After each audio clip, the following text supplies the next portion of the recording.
The buyer is the passenger. You, the salesperson, you're the driver. The difference? The buyer thinks they know where they want to go. You know where they want to go. The question is, are they going to trust you to get them there?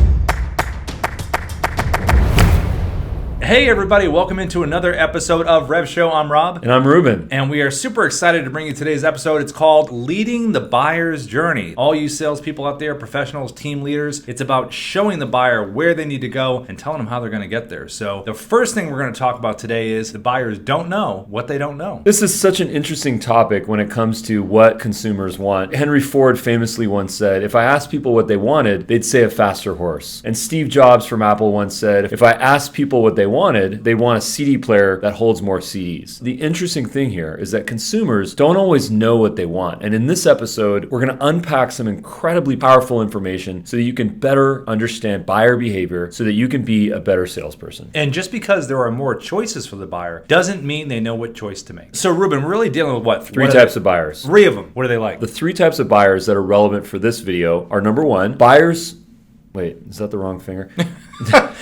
well, you're not saluting anybody. Okay. Don't salute anybody. Okay, here we go. Number one is buyers don't know that they have a problem. Buyer number two is a buyer that knows that they have a problem, but does not know what the solution is. And then, of course, buyer number three is the buyer that knows that they have a problem and then thinks that they have a solution. Now, sometimes the solution that they think is right, and sometimes it's not. So by understanding these three buyer profiles, we might go from cold to warm to hot. You'll better be able to understand the psyche so that you can figure out how to best communicate and convey the value that you have to offer. Because a lot of the times the communication to these three buyers is very different, but the goal is still the same. Provide the maximum amount of education to that person, because remember, at the end of the day, they might not see the painting that you're seeing. You remember those old paintings they used to have in the mall? They'd have the painting there and then there would be an image inside there that you'd have to stand there for hours to look at and say, wow, I'm still not seeing it, oh wait, now I saw it. Your job as a salesperson is to bring them right to that image as fast as you can. I believe one of the most famous artists of this is MC Escher. And he has those amazing tile work where it's these little fish that sort of connect into one another, and it's this big, beautiful thing. But the prestige about his work is that not only is there fish, but there's another animal, there's another shape in there, which makes it twice as cool. So they're all aquatic? Not really. Oh, even more interesting. Okay, go find them. The next topic we're going to go over today is leading their growth journey, not your growth journey. What is it always about? It's about the client. It's not about your quota. It's about the client. So make sure when you're talking to them about their growth goals, they are really their growth goals. Recently, I was prospected by an agency. They had a promise. They said, if you invest in us, we're going to get you X results. What's interesting about this is that I decided to respond and ask them about some pricing options. And what I found noteworthy, even though they provided a solution to my short-term goals, they didn't have any mention of my long-term goals. What is my ultimate goal? Is it lifting the brand up? Is it revenue? Is it decreasing costs in some capacity? They failed to mention this fact. And I think that this is a constant reminder that we have to always be thinking about our clients' long-term goals. What is it ultimately that they're trying to attain? Is it to live a more fruitful life, to be happier, to generate more revenue, to cut costs within the company, to make their team happier? Whatever the ultimate goal is, stay locked in on that narrative so that you make a connection with the client for the long term. And don't make it about the sprint. Make it about the marathon. Because remember, in marathons, you have bursts of speed. So help them with their bursts to get to the eventual end of the marathon. Don't look at it like a sprint, because there's a finality to that. You sprinted and there's an end. Look at it as bursts of speed with your help through sales to get them through the marathon. And doing a marathon every quarter, because that's repeatable. And the last point here about the growth journey is mapping out a plan for long-term success. Your solution might not be everything from A to Z. It might just be a part of that. But the fact that you're tuned into their long-term goals will mean that you've made a friend for life, because you care about their interests and their long-term goals. And nothing shows more caring than actually mapping out where they're physically going to go with their goals and what they want to have done. You can't show someone where they're going to go unless you know the geography of the landscape yourself. And knowing that landscape, that's impressive. Then when someone knows that you know the landscape, that's impressive. Confiding equals connecting equals converting. And why don't you explain that to us, Rob? I wish I could. Do you know what it means? No, I'm kidding. Of course we know what it means. We wouldn't bring it up if we don't know what it means. Well, it means 3 C's. Let's start with that. Yeah, we love the C's. So the first thing I want to say about that is you might have to say no, but then you tell them what you do know. So it's no, N-O, and then it's no, K-N-O-W. So the key here is use a no, N-O, when you've got to stop a strategy strategy that clients may be using that's not working that you need to point out, and use the no, K-N-O-W, when you know a better solution or a better way. And a lot of the times in discussions with clients may be listening to a certain type of music and they just think having louder music will make it a better strategy. No, you just have the wrong music on. As salespeople, we've got to be trusted advisors. And that's really important to sit there and look at everything they've got, be investigative, and realize sometimes you might have to tell them that we're going to say no to this, but we're going to say yes to this. That's really powerful. And you're not trying to play any game and get them to move in other directions. What you're telling them is, this is not going to work. But don't worry, I know you're upset about the no, but get happy about this yes, because the yes is going to be better. And Ruben, this last part here, you love trust. Why is trust so important in this whole process when you've got to tell someone, this isn't working, but we're going to go in this direction? A lot of the times, our clients might actually think that they know what the solution is, might not actually know the most effective and efficient path to go. Sometimes you have to simply say no. You have to say, look, I'd love to confide into you and tell you that there's actually a different path, a better path. And by doing that, if you do it the right way, they will not feel rejected. In fact, they'll feel the opposite. They'll feel rejuvenated. And what's interesting about this is, as a result, they will trust you more. The next time you want to say yes to someone, even though you don't agree with the idea, consider saying no and providing a better solution, because you might be impressed with the outcome and ultimately you might win them over. Remember, if you've got to say the no, N-O, you better provide the no, K-N-O-W. All right, so the next topic we're going to cover here is building rapport through value. Not building rapport before the value, building rapport through value. So one of the biggest ways to build rapport that a lot of people find very effective, and we agree with this, is the commonality. But commonality that has a purpose. So if we have something in common, take that one thing that we have in common. Is that subject matter that we have in common? Can I take that subject matter and show you value in that subject matter, but relating it to what you do in your business and helping you in that business? That's taking something in common and relating to how I can help you. Let's say that you have something in common with your client or even a prospect. Let's say that you both love electric vehicles. That is a commonality, and that can unite you and that other person. The other thing that's so powerful about this is that you have an opportunity to appreciate them, to see them, to respect their interests, and to share stories that you both will enjoy. And the key here is when you're having a commonality and you're going to build that trust and rapport with that other person, you got to be relatable with that story. Relate so they can understand what you're talking about. So in other words, if I'm talking to someone and we're both big sports fans, in particular, if we're both big basketball fans, and in particular, we're both big Boston Celtics fans, and in particular, if we're big Larry Bird fans, you know what I'm going to do for you? Let's just say the guy's name's Tony. Hey, Tony, you know what I'm going to do for you? I know we both love Larry Bird. We both love the Celtics. I know what you do for your business. You know what Larry Bird would do in this situation? He'd do blah, blah, blah. I'm going to give you the Larry Bird treatment. You know what Bird used to do? He used to practice, practice, and practice some more. You know what we're going to do? We're going to practice our strategy, and I'm going to show you how this is going to work. Sounds pretty relatable, right? He'd love that relatability of that story. So find the commonality, relate it to the other person, and use it and build value for what you're going to do for their business. And that is how you get your clients to bleed green for you. But folks, let's just be realistic for a second. None of this is relevant unless we prove that it works, unless we prove that our value proposition actually has wings. And people, just like our clients, have gotten results from it. And this is why we always talk about social proof. Because at the end of the day, it is not what we say about our product and our service and our company and our skill set. It's about what other people say, our past clients, our partners. Those stories are the ones that have the most effectiveness when it comes to persuasion. Persuasion is not about how we persuade other people, how we provide results to other people who then persuade the people that we want to work with. What's more persuasive, Ruben telling you he's an incredible guy or me telling you Ruben's an incredible guy? The other point here that your social proof can convey is the most important thing in sales. It's not just what you provide and what you can do. It's about how you make them feel in the process and how they feel as a result of working with you. So remember, persuasion comes from other people's results, and results comes from other people's happiness. Thank you so much for watching this episode, everybody. If you liked it, throw us a like. If you have a comment, put a dub video below. We'd love that. We love when people do that. Also, please consider subscribing to the channel. Thank you so much. We'll see you next time. Thanks for watching, everybody. I know you're probably wondering, what's in the box? What's in the box? I'm going to go find out what's in the box.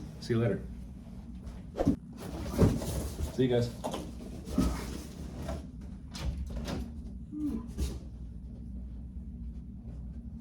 Persuasion comes from other people's results, but happiness. What was it again? I got lost in your happiness.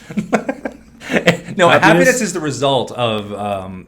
It's a result. Oh, okay. So remember, persuasion comes from results, and happiness is the result of results. All right, Seb, keep that one. That's a blooper one at the end right there.